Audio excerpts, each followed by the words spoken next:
Representative Becker-Finn, would you like to move your bill? I sure would, Mr. Chair. Would move House File 502 be laid over for possible inclusion in the tax omnibus bill. Very good. Thank you. Please proceed and welcome. Yep. Thank you, Mr. Chair. So, we kind of just got some history on the tax credit for student loan payments. This is also related to the same thing that was done in 2017. Except this would make the tax credit refundable. I think the initial intention when the student loan tax credit idea came forward, a lot of folks had hoped that it could be refundable to start out with. And so trying to make that change now, I think it'll make a difference for individuals to be able to get some money back from that. And then I do have one testifier. I have a student from the University of Minnesota. So I think I'll let her testify if that's okay with you, Mr. Chair. Yes. Well, let me first ask if there's right now on on the bill, and there is a revenue estimate on House File 502, which is in 2020 about 3.9 million, in 2021 about 4 million, just as an idea of what that would cost. So any questions for Representative Becker-Finn before we move to testifiers from members? If not, very good. If you would come forward to testify. And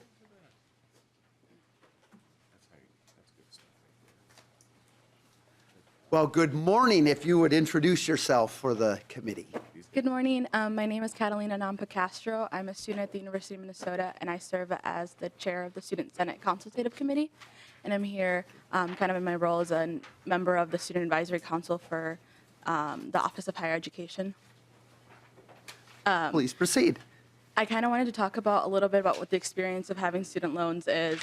As a student, I often hear stories as well as my own experience, and a lot of us think about what's going to happen when we graduate and we have to start paying off our loans. And that is the people who are fortunate to have only subsidized loans that require you to start paying once you graduate. But there are other people who have been required to take out loans that are private, which require payments in school. So this not only affects people who are in school, but people who are also planning to eventually graduate or leave school. I often think about how can I save up the greatest amount of money to be ready to start pay off my loans once I'm done graduating. This means during school breaks, I usually work 40 to 60 hours a week to save up as much as possible.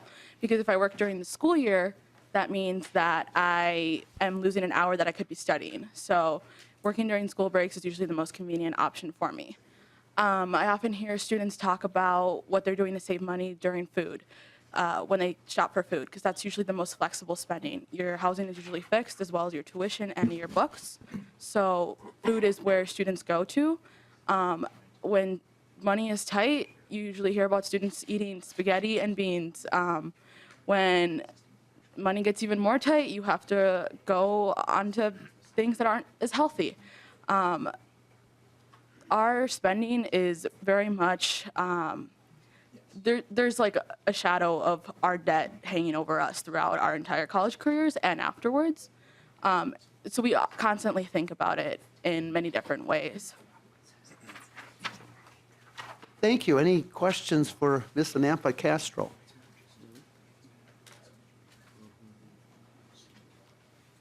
Thank you so much for your testimony. Appreciate that perspective. Any, from the audience, any other comments for or with concerns on House File 502?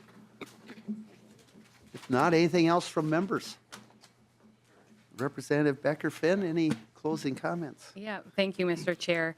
I just want to say, I think that there are constituents that each one of us have in our districts that are affected by student loan debt. And I just want to thank Anna for coming in, because I think it is helpful to hear from somebody who's directly impacted right now. My own personal student loan debt story is, anyone kind of under 40 who has gone through, college or a graduate program.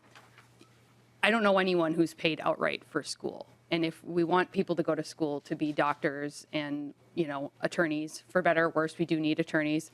And honestly, a lot of our mental health professions also, those are the folks I hear from a lot, because they don't make a lot of money when they get out of school. So I do think that it's not a huge amount, but I think that, $500 means a lot to a lot of individuals. We always talk in millions and billions of dollars in these rooms, but I think that $500 could be quite impactful for individual families. So happy to bring this forward, and hope that we will give it good consideration when we get to the omnibus bill. So thank you for your time.